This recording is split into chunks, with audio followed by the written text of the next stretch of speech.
Hello అండి, అందరికీ నమస్కారం. మేము రీసెంట్‌గానే హైదరాబాద్ నుంచి రాయచూర్ అయితే షిఫ్ట్ అయిపోయామని చెప్పాం కదండీ. సో, ఇక్కడైతే వెంకటేశ్వర స్వామి టెంపుల్ ఎక్కడుంటది, ఏంటని చెప్పి నేనైతే ఎంక్వైరీ చేశాను. ఇదైతే చాలా ఫేమస్ అని టెంపుల్ అని చెప్పారు. అండ్ నాకు అయితే వెంకటేశ్వర స్వామి అంటే చాలా ఇష్టము. సో, వెళ్ళకుండా ఎలా ఉంటానండి.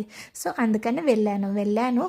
టెంపుల్లోకి ఎంటర్ అవ్వగానే రైట్ సైడ్ వాషింగ్ ఏరియా ఉంది. కాళ్ళు అయితే కడుక్కున్నాను. ఇంకా లెఫ్ట్ సైడ్ అయితే ఎంట్రీ ఏరియా, స్టెప్స్ ఉన్నాయి. ఈ స్టెప్స్ ఎక్కి టెంపుల్లోకి ఎంటర్ అవ్వచ్చు. రైట్ సైడ్ వచ్చేసరికి ఎగ్జిట్ ఏరియా ఉంటాయి, స్టెప్స్ ఉంటాయి. సో ఈ స్టెప్స్ లెఫ్ట్ స్టెప్స్ దగ్గరే లెఫ్ట్ సైడ్కి తులసి కోట ఉంది, చాలా బాగుంది. తులసమ్మకి అయితే దండం పెట్టేసుకొని ఇంకా ప్రదక్షిణాలు అయితే పూర్తి చేసేసాము. ఆ ప్రదక్షిణాలు పూర్తి చేసేటప్పుడు వీడియో తీసుకుంటుంటే వీడియో తీసుకోవద్దన్నారు. ఇంకా టెంపుల్లోకి ఎంటర్ అయిపోయి దర్శనం అయితే చేసేసుకొని కాసేపు అలాగా దేవుడి దగ్గర కూర్చున్నాను. చాలా పీస్ఫుల్గా ఉంది, చాలా బాగుంది టెంపుల్. ఆర్కిటెక్చర్ అంతా చాలా బాగుంది. కాకపోతే వీడియోలే తీనివ్వట్లేదు.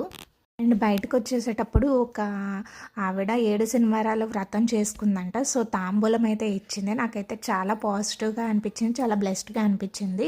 తాంబూలంలో ఇంకా తాంబూలం, ఆ గాజులు, పసుపు కుంకుమ అండ్ 7 శనివారాల వ్రతానికి సంబంధించిన బుక్ అయితే ఇచ్చారు. అండ్ మీలో ఎవరైనా రాయచూరు వస్తే కంపల్సరీగా ఈ టెంపుల్ని అయితే విజిట్ చేయండి. ఇలాంటి మరిన్ని ఇంట్రెస్టింగ్ వీడియోస్ చూడాలి అనుకుంటే ఇప్పుడే అకౌంట్ని అయితే ఫాలో చేయండి.